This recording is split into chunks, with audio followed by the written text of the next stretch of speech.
tourments, tenir ferme au milieu des tourments. Merci beaucoup pour le rappel. C'est vrai, je disais que je remercie vraiment le bureau de la jeunesse pour cette organisation. Et le thème, vraiment, je l'apprécie parce que ça va vraiment nous aider. Non seulement les jeunes, mais tout le corps de Christ a besoin de cet enseignement à cause des situations que nous traversons depuis fort longtemps dans le monde entier et particulièrement aussi dans notre pays.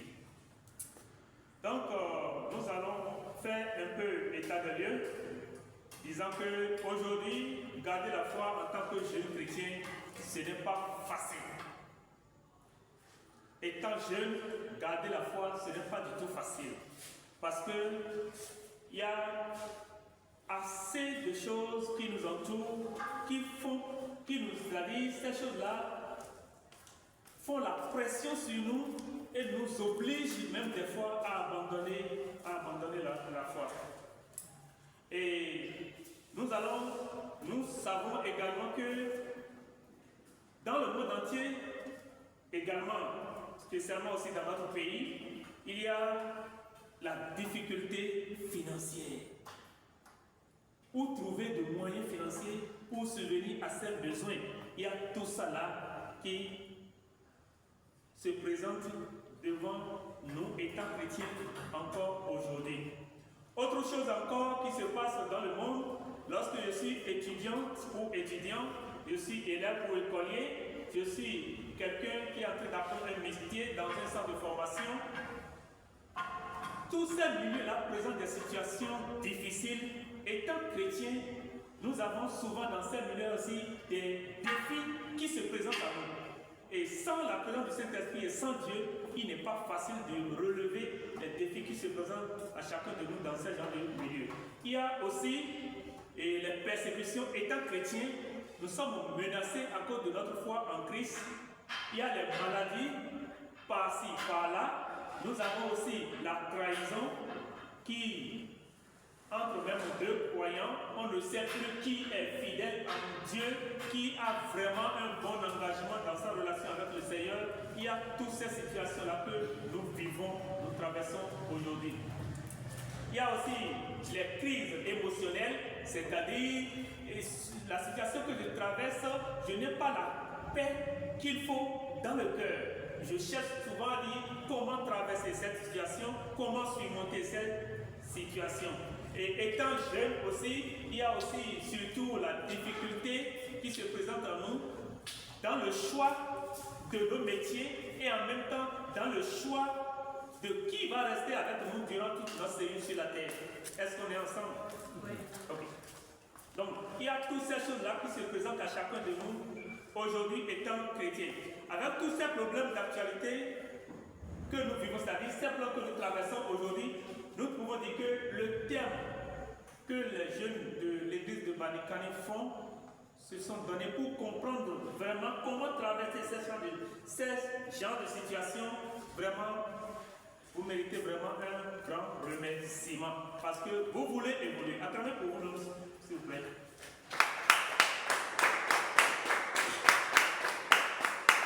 Merci beaucoup.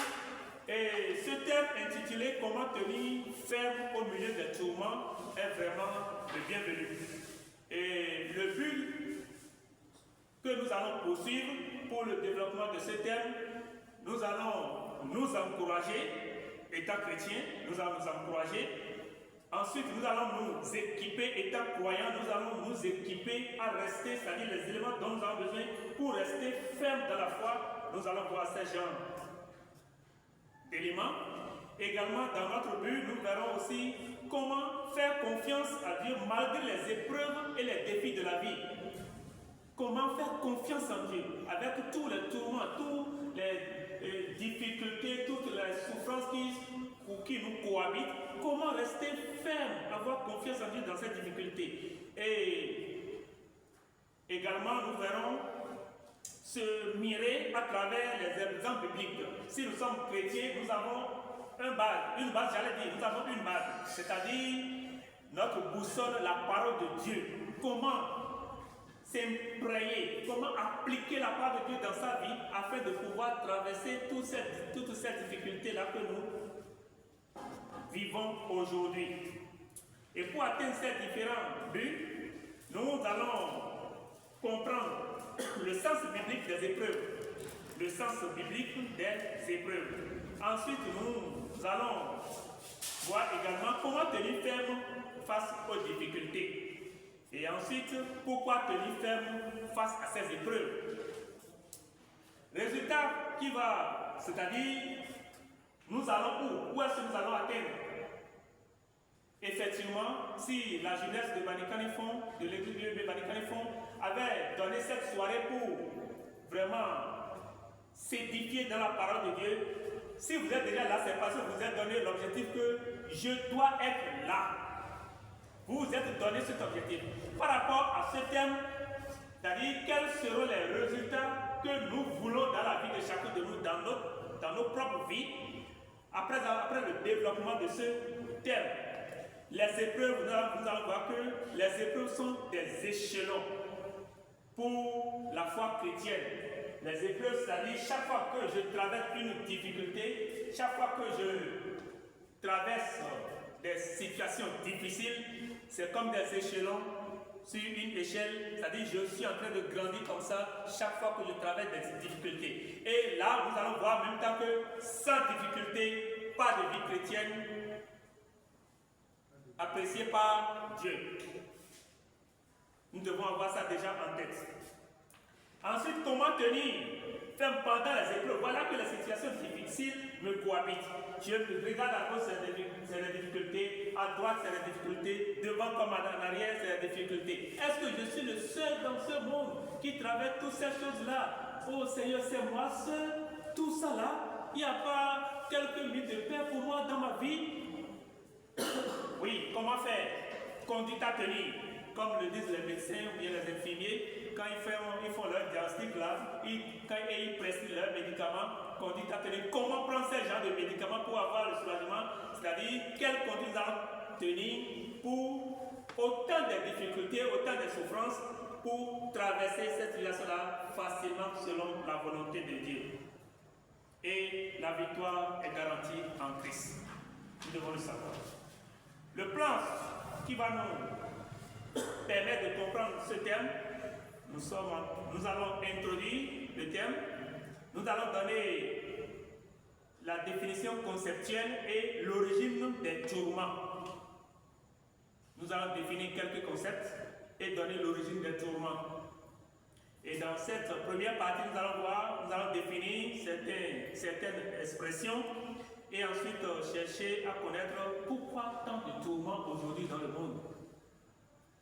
Au deuxième grand point, nous allons voir comment tenir ferme et au troisième point, pourquoi tenir ferme et conclure. Donc c'est un peu le plan que nous allons suivre d'ici demain, aujourd'hui et demain, pour comprendre ce que Dieu a réservé pour nous. Le monde devient de plus en plus difficile. Est-ce que vous le sentez? Est-ce que le monde ne devient pas de plus en plus difficile? Oui, ça devient de plus en plus difficile.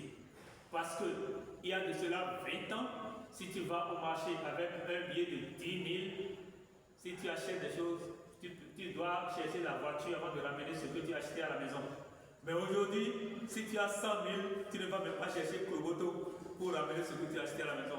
C'est-à-dire, avec quelque chose, c'est-à-dire, les sacs, comment on les appelle souvent?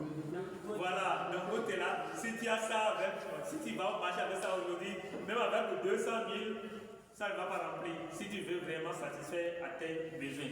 Cela prouve réellement que le monde va de plus en plus difficile. Vivre sur cette terre devient de plus en plus difficile. Et nous avons, dans le même temps, les réseaux sociaux qui causent des difficultés. Dans les établissements, là où nous recevons nos formations, il y a des difficultés là aussi. Dans les universités, dans les écoles publiques comme privées, dans les ateliers de formation, dans les marchés, il y a partout où il y a les hommes aujourd'hui, il y a quoi? De difficultés. C'est-à-dire qu'il n'y a pas la paix. Tout le monde travaille des situations difficiles. Mais nous étant chrétiens, comment vivre notre foi dans ce temps de tourments, de difficultés? Comment nous pouvons vivre en tant que chrétiens pour pouvoir traverser toutes ces difficultés-là, pour que le nom du Seigneur qui est en nous ne puisse pas être attaché, ou bien taché de saleté, ou renoncer à son identité. Comment faire? Et le terme « comment tenir ferme devant les tourments » est vraiment indispensable.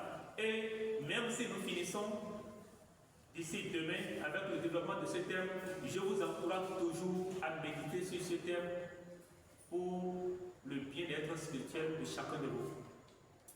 Nous allons, comme je l'ai déjà annoncé dans le plan, nous allons définir quelques concepts de notre thème bien sûr, et chercher pourquoi toutes ces difficultés-là aujourd'hui, pourquoi tous ces tourments-là aujourd'hui.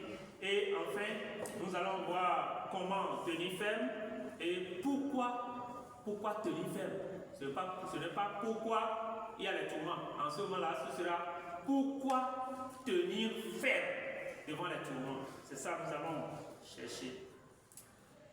Pour notre premier point, nous allons voir que nous sommes ici en tant que croyants. Les chrétiens sont ici, n'est-ce pas? Ils ne sont pas dans le monde. Pire encore, nous sommes dans un temple de Dieu. Donc, je considère que tous ceux qui sont ici sont des chrétiens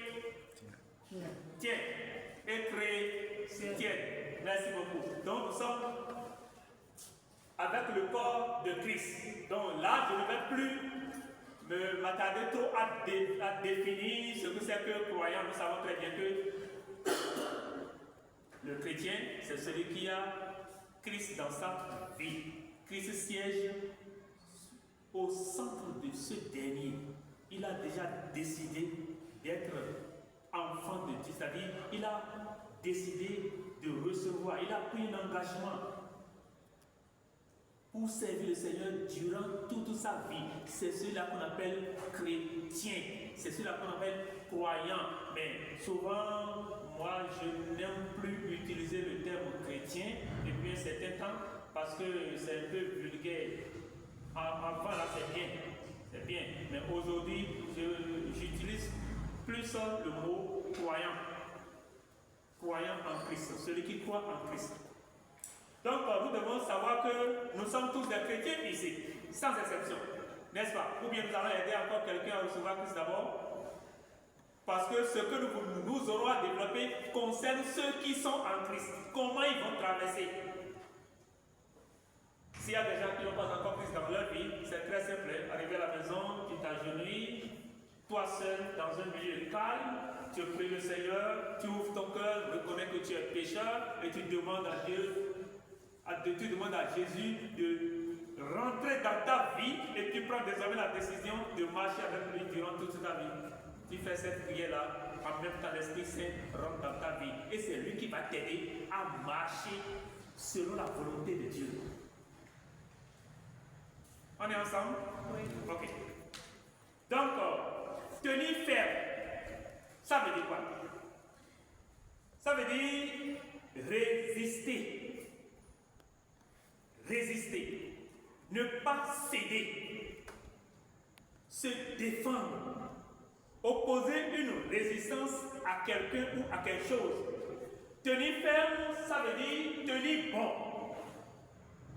La position où j'occupe, il n'y a pas ce vent qui va m'aider à changer la direction. Je serai ferme sur ma position.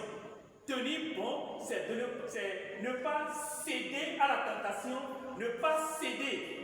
C'est-à-dire à renoncer à son identité, ne pas donner place à l'ennemi, ne pas lui donner une petite ouverture. Tenir ferme, c'est-à-dire c'est résister, c'est endurer aussi, comme nous allons lire dans Éphésiens 6, verset 14. Les petits papiers que vous avez. Éphésiens 6, verset 14. Merci. Les fidèles qui sont dans la région d'Éphèse, de se tenir ferme en quoi? Dans la foi. Donc, tenir ferme, pouvons donner aussi comme exemple, si nous rentrons un peu, si nous allons utiliser le jargon des militaires, celui qui est aux accès, c'est-à-dire celui qui est à l'entrée d'un camp militaire, il doit se tenir ferme là. S'il te dit, tu ne dois pas l'influencer. Si tu veux rentrer dans la maison, il dit, tu dois t'arrêter. Donc il se tient au c'est-à-dire c'est lui le sentinelle qui doit avertir tous ceux qui sont dans la maison.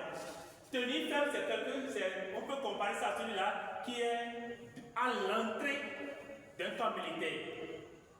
Il est sur sa position, même s'il a faim, il ne doit pas fléchir. Même s'il est en train de veiller sur tous ceux qui sont dans le camp.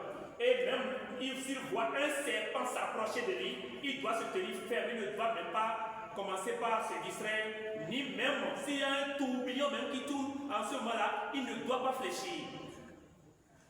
Il doit garder sa position ferme. C'est ce que ça veut dire, c'est l'exemple comme ça. Paul est en train de donner aux fidèles qui sont sur l'église qu'on appelle Éphèse. Et le mot grec traduit par, que les gens traduisent souvent par ferme, veut dire aussi se tenir debout. Je suis debout, c'est ce que ça veut dire. Ferme en grec, qui veut dire hystémie, c'est se tenir debout. Ce n'est pas un chrétien qui est assis.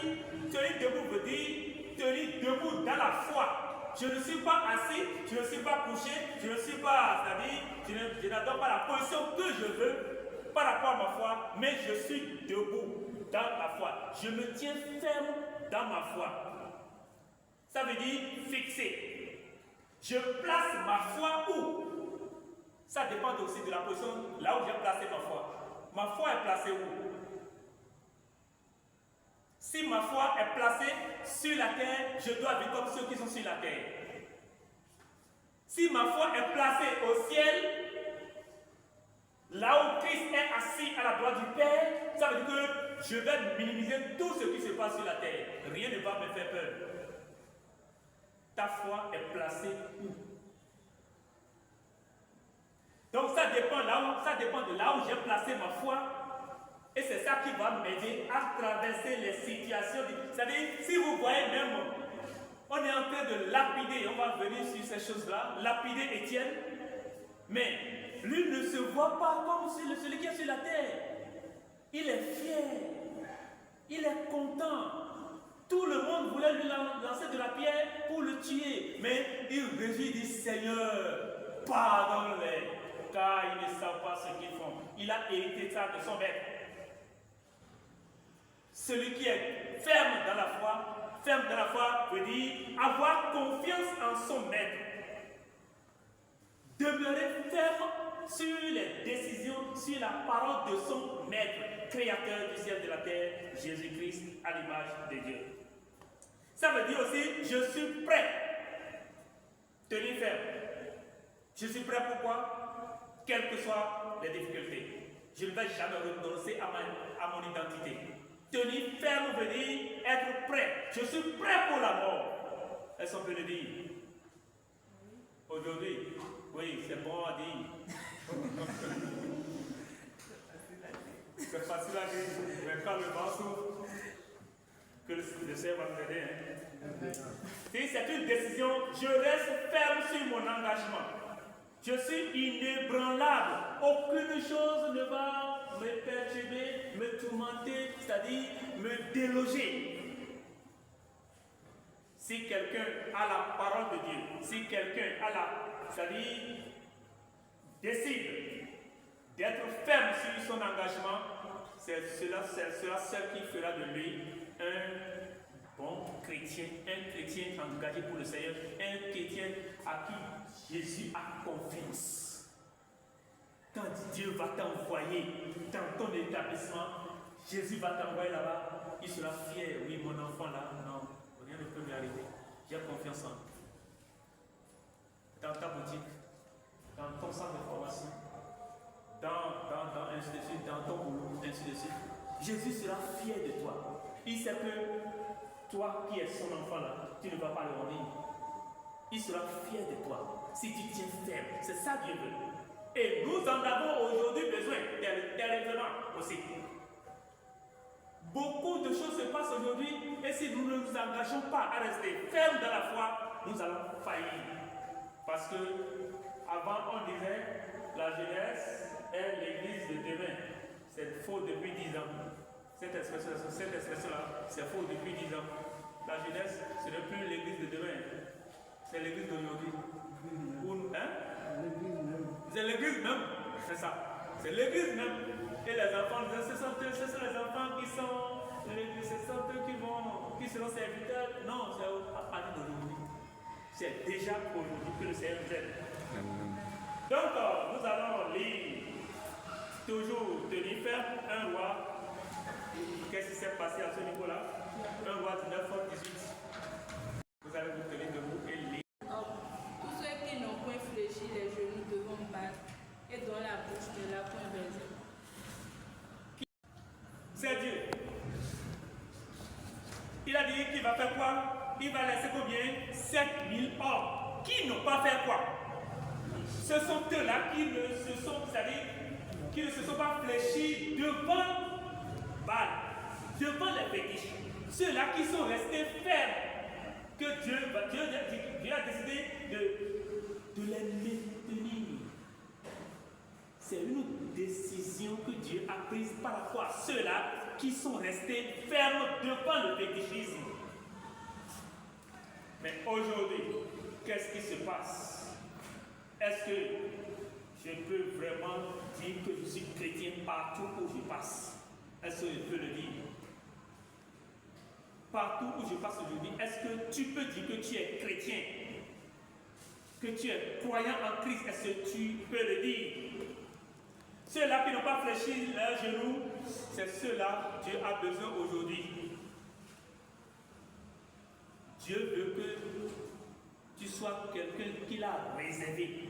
Parce que tu as pris la décision de ne pas fléchir tes genoux devant les choses de ce monde. C'est-à-dire courir derrière les choses de ce monde. C'est ça, fléchir aussi dans ce sens.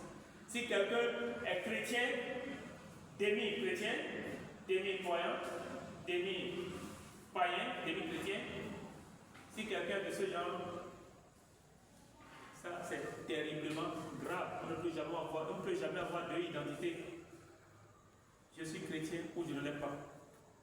Donc, je ne peux plus vivre comme ceux de ce monde. Donc, ça veut dire que, quel que soit le bonheur, la méchanceté qui tourne autour de moi, je vais rester ferme. Ferme du début jusqu'à la fin de ma vie. Nous allons voir que ne pas céder à la tentation, c'est ça qui veut dire aussi rester ferme, tenir ferme. Ne pas céder à la tentation. Oui, j'ai l'habitude de dire ceci, peut-être quelqu'un là, il y a des gens parmi vous qui ont entendu ça une fois.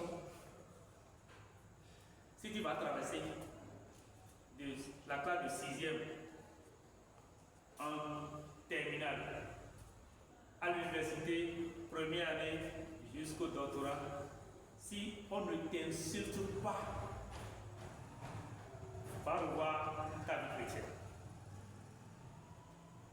Si on ne t'insulte pas, va revoir ta vie chrétienne. On va te traiter de tout parce que tu ne veux pas vivre comme eux. Et si jamais tu vis comme ceux qui t'entourent, ça veut dire que tu es en train de céder à la tentation, tu es en train de céder à l'ennemi, tu es en train de donner ouverture à l'ennemi qui pourra prendre possession de ta vie et faire de lui ce qu'il veut. Tenez ferme, quels que soient ceux qui m'entourent, sont tentés, la tentation est devant moi, je vais rester ferme pour ne pas rentrer dedans. Jésus l'a fait. Il est resté ferme devant l'ennemi. Il n'a pas cédé. Jésus n'a pas cédé. Notre maître n'a pas cédé. Il n'a pas donné une petite place à l'ennemi. Et c'est nous qui allons lui donner la place. Jamais. Ça n'arrivera pas. Selon le dictionnaire des mots bibliques définis, grec, stéco, tenir debout, c'est ça que je voulais toujours vous expliquer. Ça veut dire demeurer ferme. Cela ne veut pas dire que si je suis ferme sur mes décisions, ce n'est pas aujourd'hui et demain, ça s'arrête là. Demeurer veut dire rester continuellement ferme. Quand je dis non, là c'est fini. Je ne vais plus revenir sur ça. Je ne fais pas. Et le petit mot qui m'a aidé à traverser tout le collège, c'est T-S.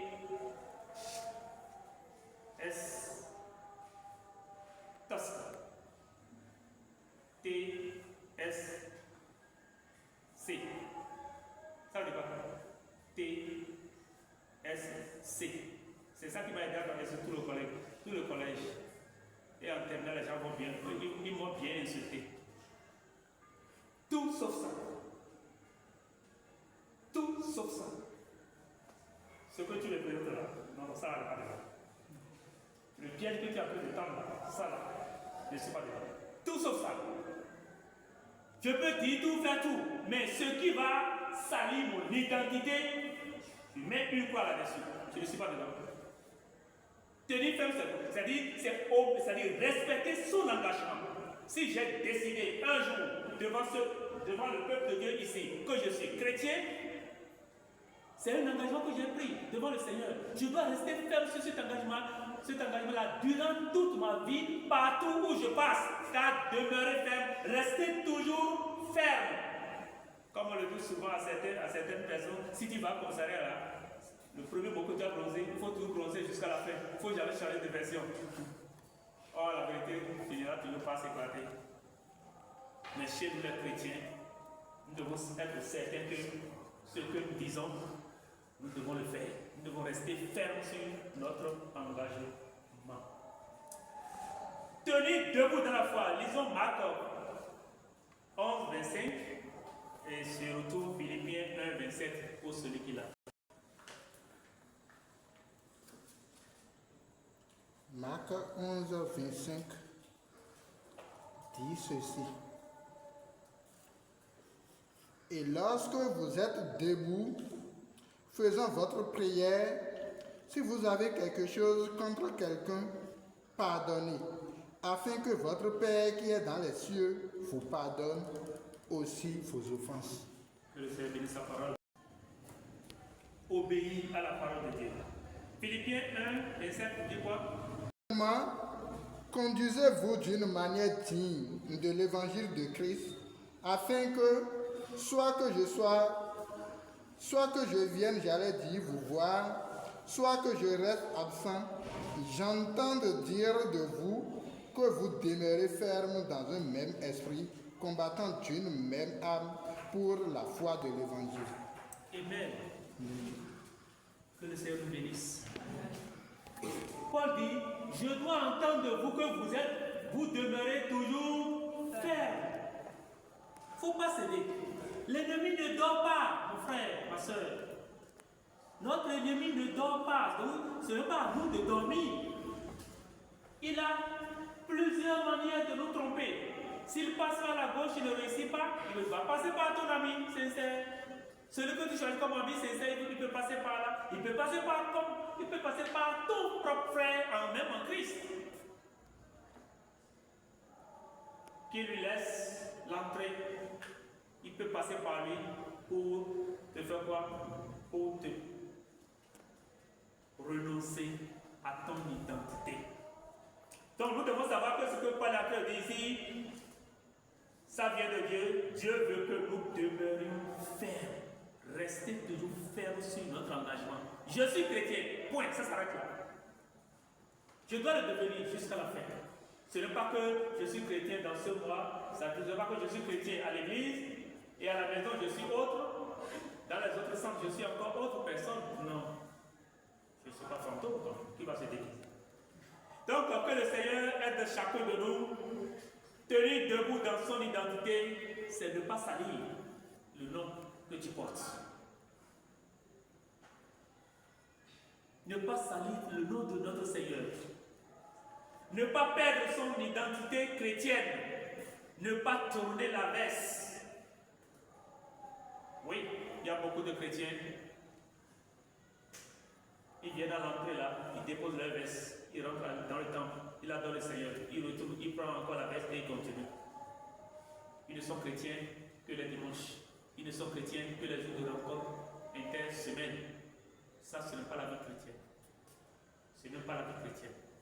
Un chrétien vit étant chrétien partout où il passe. Si nous connaissons bien ce que nous sommes, notre identité en Christ, si nous savons ce que nous sommes, nous ne devons jamais salir ce nom. Beaucoup cherchent à avoir les richesses que nous avons en Christ, mais ils ne pourront pas les voir. Ils ne pourront pas les avoir parce que Dieu ne les a pas donné cela. Ils n'ont pas encore eu cette grâce. Donc j'ai une grâce dans le Seigneur, j'ai une bénédiction et je ne dois jamais salir le nom de mon Seigneur. Parce que quoi? L'ennemi tourne autour de nous, il fait quoi? Comme un lion rugissant. Il cherche qui dévorer. C'est un Pierre 5:8 qui me dit cela. Il dit restez vigilant, restez attentif, écoutez le Saint-Esprit. Dieu ne va pas nous abandonner quand même si nous voyons que tout va mal. Non, pour le Seigneur, rien ne va mal. Il sait que nous en avons besoin. Les difficultés que nous traversons aujourd'hui, Dieu sait que nous en avons besoin.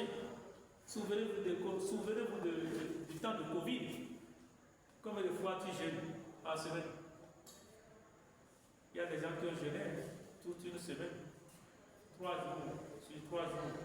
Il y a des gens qui prient plusieurs fois par jour, mais depuis que le Covid est parti. Est-ce que ça continue? Le chrétien doit s'approcher de Dieu. Dieu sait que nous avons besoin des tourments.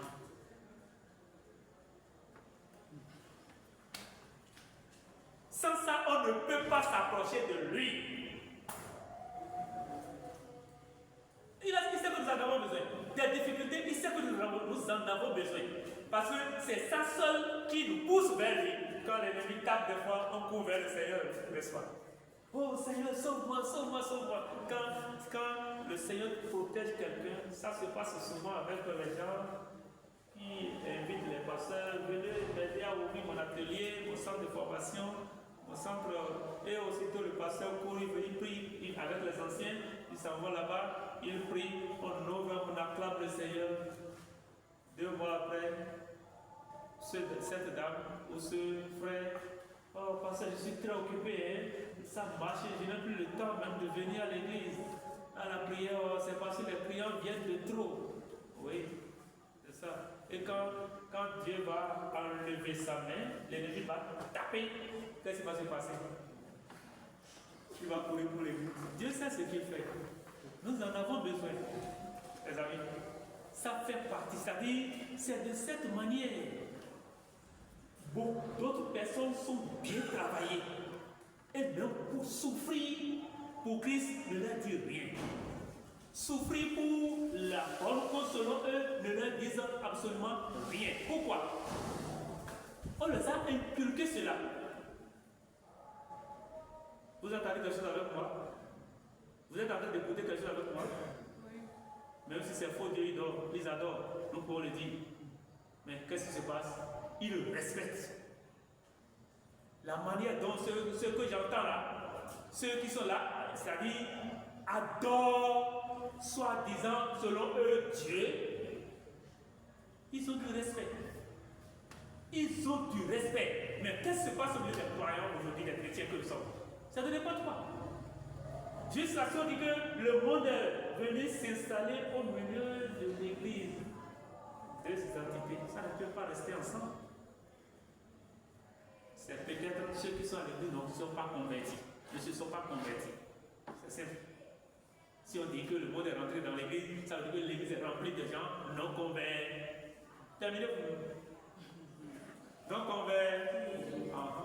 Voilà. C'est pourquoi on dit que l'église est rentrée. Et je dois faire tout. Le monde ne doit pas rentrer dans l'église à travers ma vie. C'est des décisions, hein? C'est des engagements. Et ce n'est pas facile. C'est dur. Que le Seigneur nous aide. Vous allez suivre le temps avec moi. Hein? Il ne faut pas que j'abuse trop le temps. Ça y est? On est là? Ok. Donc nous sommes seulement sur la première définition et le mot tenir ferme jusqu'à présent. Dans le Seigneur, quand je me tiens ferme, je suis debout là. C'est Dieu qui a dit. J'obéis. Pierre dit, mais nous sommes déjà trop peinés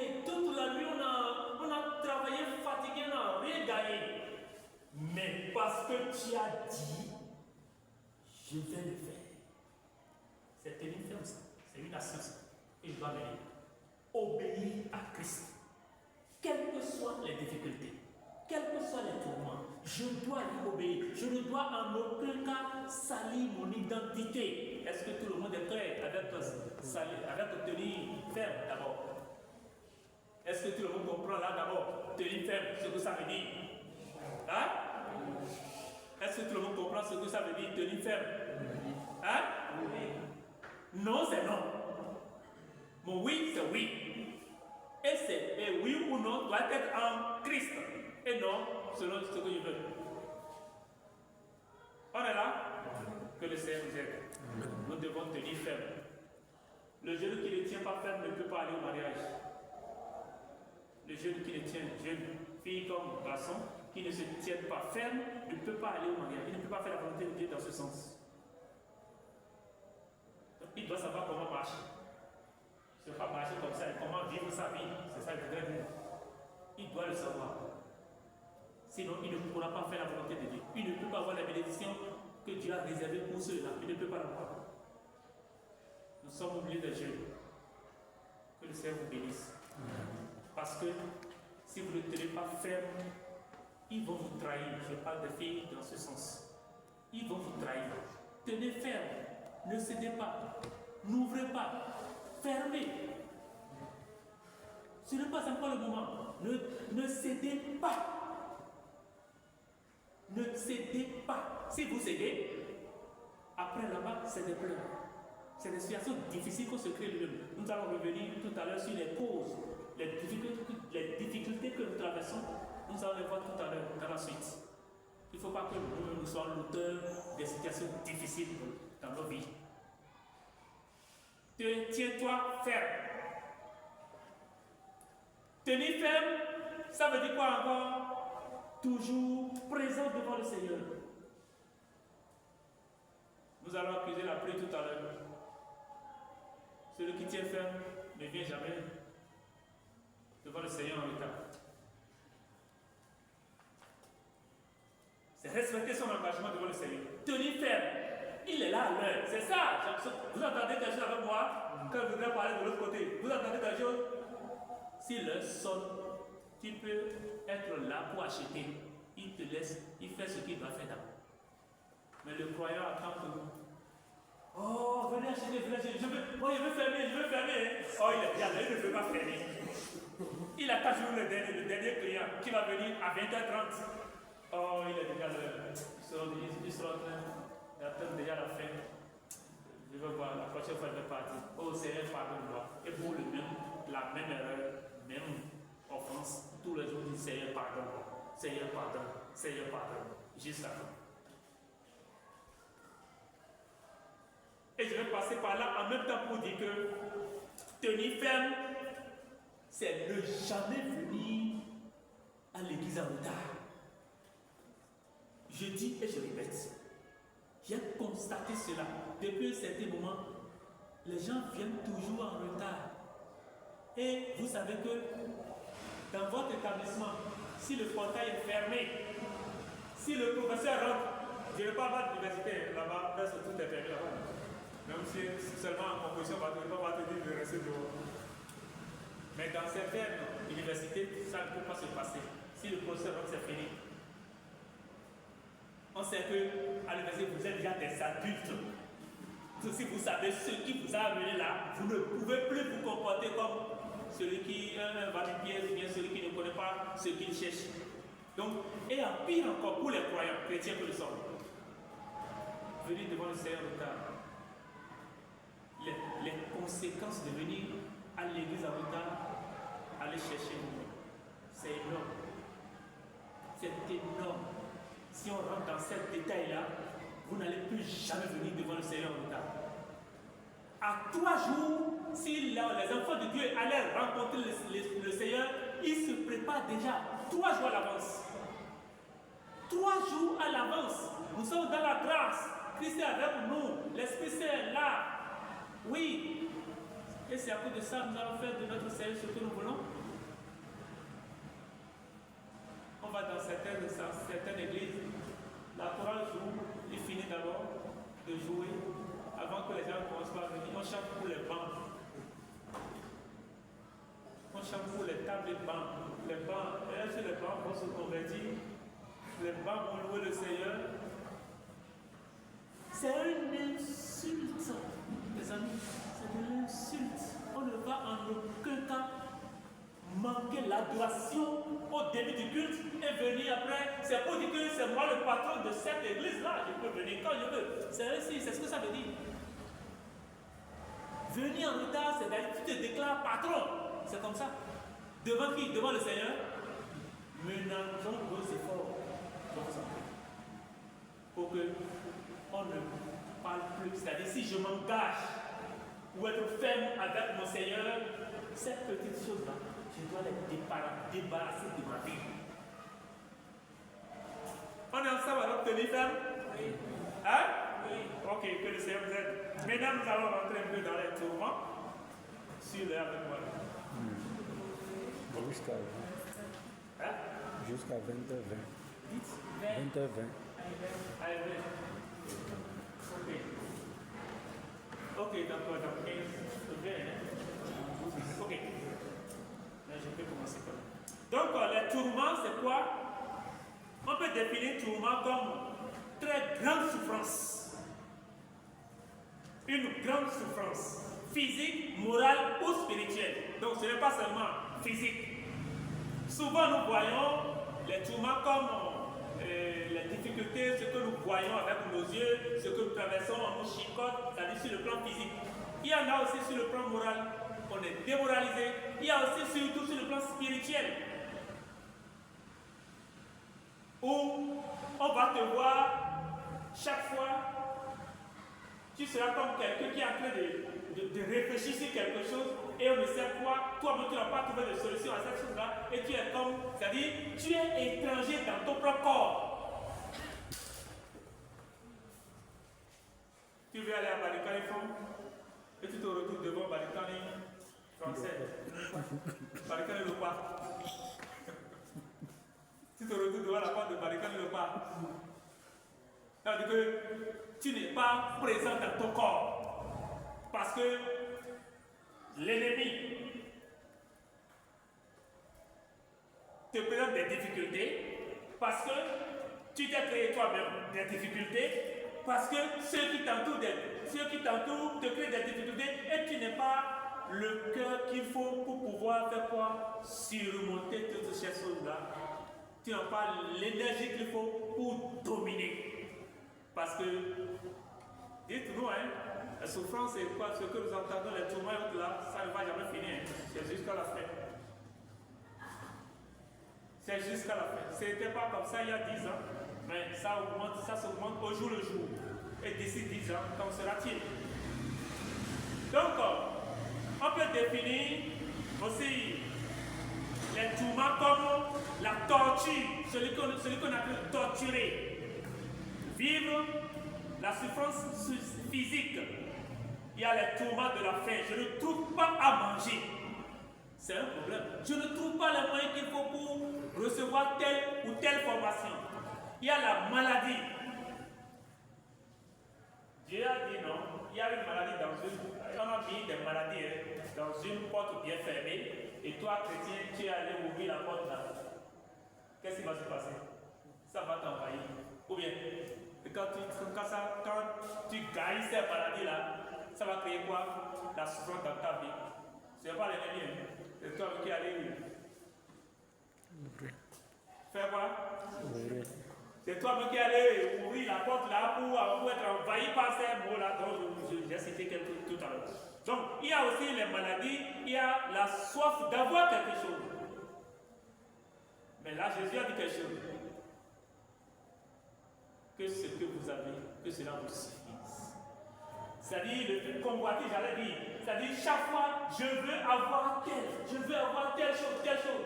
Lorsque j'ai ce cœur-là, et je n'arrive pas à me dominer, ça va se transformer en tourment autour de moi. Et je n'aurai jamais le cœur tranquille.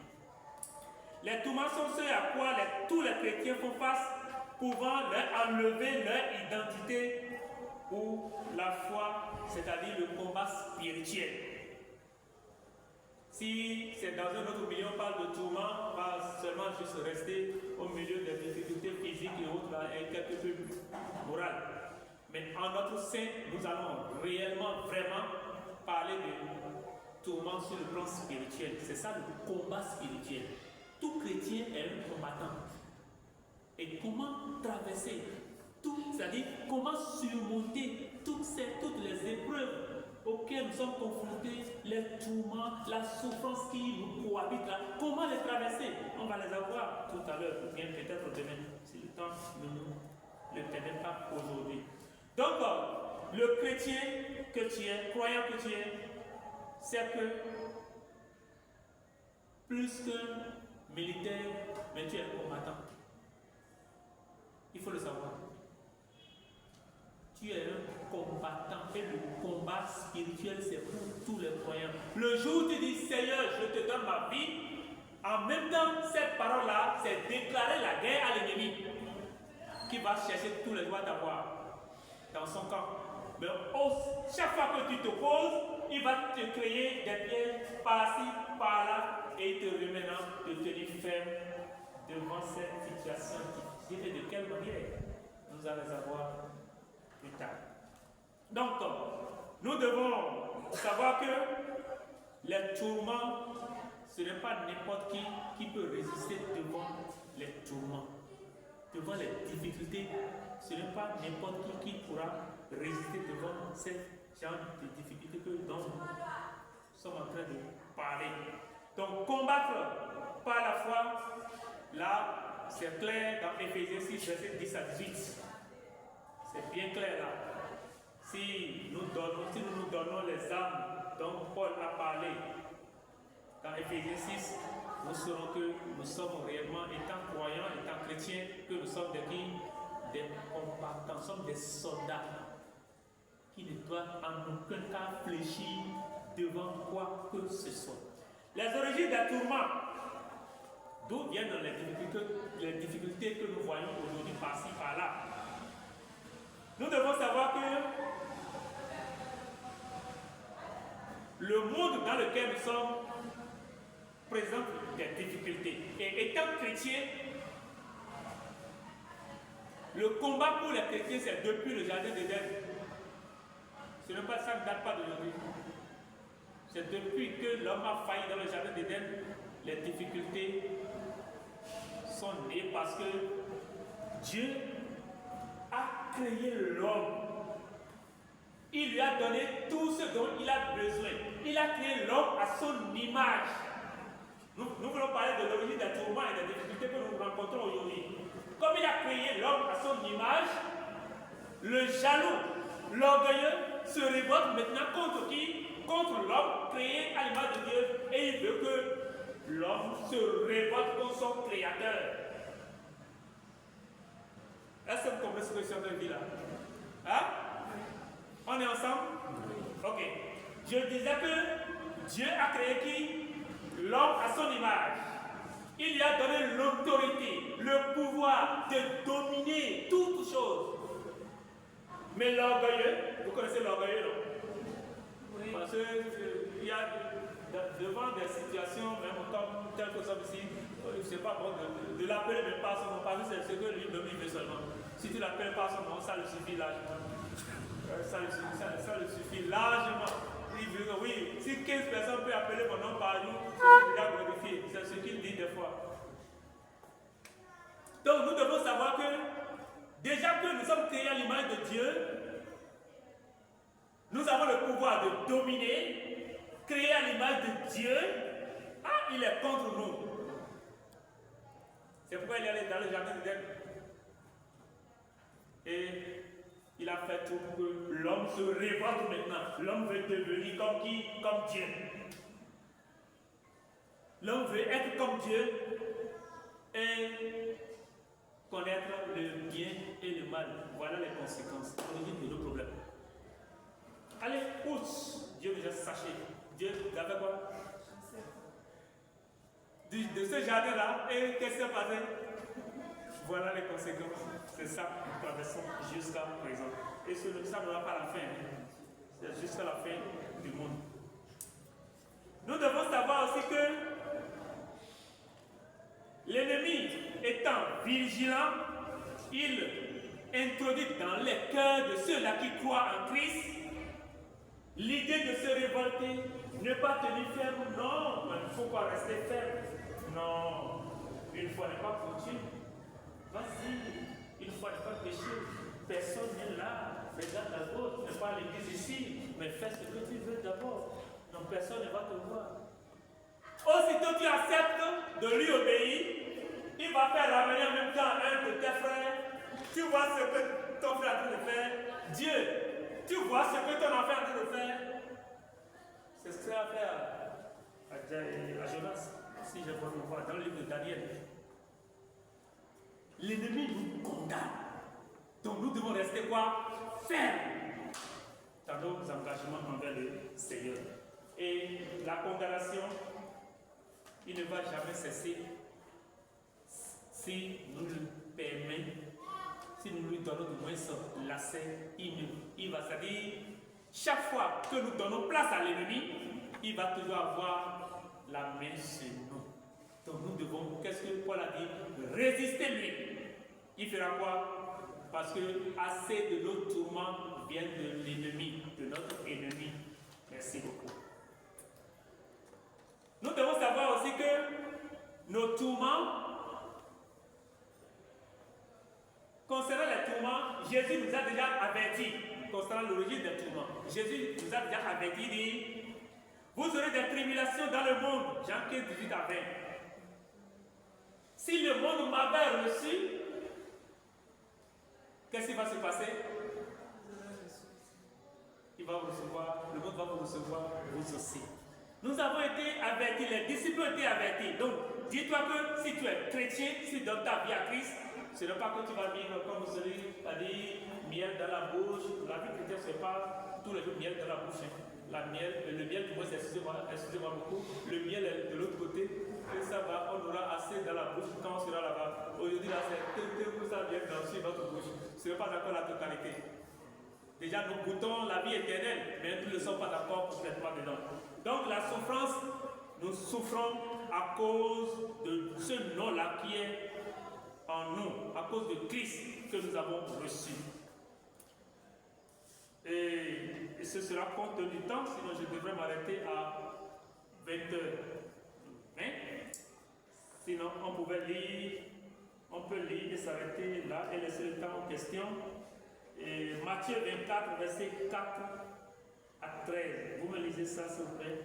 Jésus leur répondit, prenez garde que personne ne vous séduise, car plusieurs viendront sous mon nom, disant, c'est moi qui suis le Christ, et ils séduiront beaucoup de gens. Vous entendrez parler de guerre et de double guerre. Gardez-vous d'être troublés, car il faut que ces choses arrivent. Mais ce ne sera pas encore la fin. Une nation s'élèvera contre une nation, et un royaume contre un royaume. Et il y aura en divers lieux des famines et des tremblements de terre. Tout cela ne sera que le commencement des douleurs. Alors vous livrerez des tourments. Vous livrerez au tourment, et l'homme vous fera mourir. Et vous serez haïs de toutes les nations à cause de mon nom. Alors ainsi plusieurs succomberont et ils se trahiront, se haïront les uns les autres. Plusieurs faux prophètes s'élèveront et ils séduiront beaucoup de gens. Et parce que l'iniquité ce sera accrue, l'amour de tout le monde se refroidira, mais celui qui persévérera jusqu'à la fin sera sauvé. Nous aurons des tourments. Ça a été clair. C'est sorti de la bouche de notre Seigneur Jésus. Nous aurons des tourments. Ça veut dire que c'est inévitable. Il n'y a pas question à s'échapper. Non. C'est-à-dire, tous les jours où nous serons dans ce monde, dites-nous qu'on va traverser des situations difficiles. Mais lis le verset 24 pour qu'on finisse avec le livre de Matthieu en même temps. Matthieu 24, verset 24.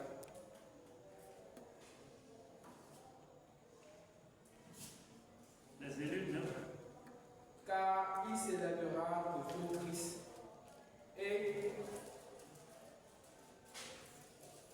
de faux prophètes. Ils feront des grands prodiges et des miracles au point de séduire, s'il était possible, même les élus. Merci beaucoup. Celui-là qui doit se tenir ferme, sans Christ, ne peut pas réussir. Parce que les difficultés, la souffrance, les tourments, c'est dans la prophétie, c'est ce que je voulais vous dire. Cela veut dire que c'est déjà prophétisé. C'est-à-dire, Jésus a déjà prophétisé cela et ça doit se passer. C'est inévitable. Si nous sachions ça, quand ce sera là, nous ne devons plus nous plaindre comme les gens de ce monde. Lorsque les gens sont en train de se plaindre, ah, il fait chaud, hein, on n'a pas ci, on n'a pas ça, toi tu es averti. Tu sais déjà que ces situations difficiles-là vont venir. Tu sais déjà. Et tu vas prier le Seigneur. Et la prière qu'il faut adresser à Dieu en ce temps-là est la suivante. Seigneur, donne la force de traverser les tourments. Sans quoi personne ne peut traverser. C'est pourquoi il a dit, même les élus, ça veut dire qu'il y aura des faux prophètes. Ça veut dire qu'on sera menacé à l'intérieur même du corps de Christ. Ce ne sera plus même les sérieux. À l'intérieur, ceux qui se disent chrétiens vont se transformer en tourment pour les uns pour les autres. Que le Seigneur nous et que Dieu nous garde.